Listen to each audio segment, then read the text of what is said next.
So what have I done that has moved forward for me to confront it? When I get there, I have to admit it, I did do it. And if I felt sorry for myself or in any way entered into a state where I became attached to it, I'm going to confront it tomorrow. Why? Because this being in us is a creative being. It's Jesus Christ.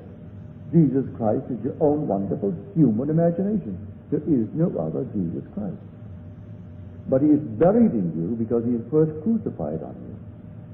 One day he will rise in you. It's the same Jesus Christ. There's only one Jesus Christ. So the eternal body of man is the human imagination.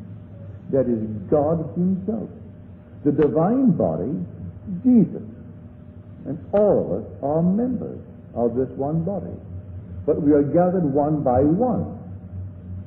And we are called by that risen body, which is now incorporating one after the other. And it's called the living church.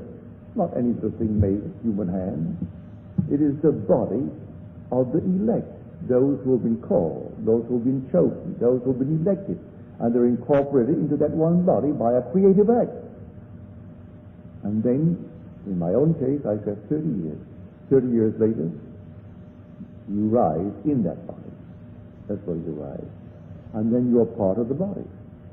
You are part when you're incorporated, but now you are living, awakened part, to be used in that capacity as the instrument to bestow the gift.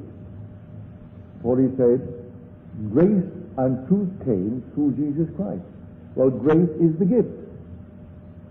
When the individual is completely regenerated, when that one is made equipped to receive the seed of God.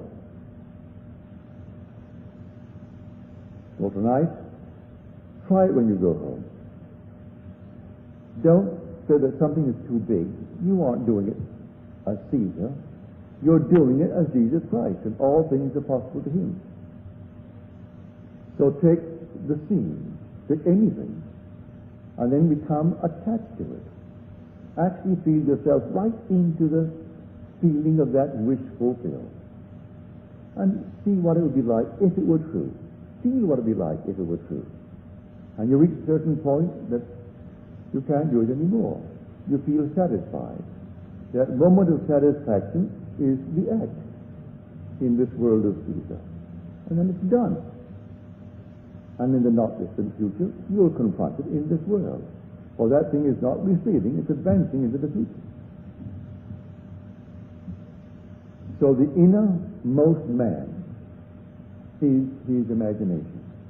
And that innermost man, as Mero said, we call it the God in us. Others call it, because they can't see you physically, dead. And others call it, believing in spirit, a spirit. But we call it, said she, the God in us. And so, how beautifully that little child fulfilled what she had to. At the very end of John, she's reached it.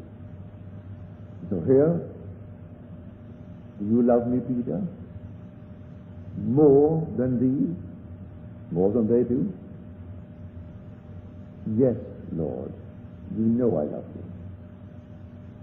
Second time, do you love me, Peter? Yes, Lord, you know I do. Then the third time, to parallel the three denials.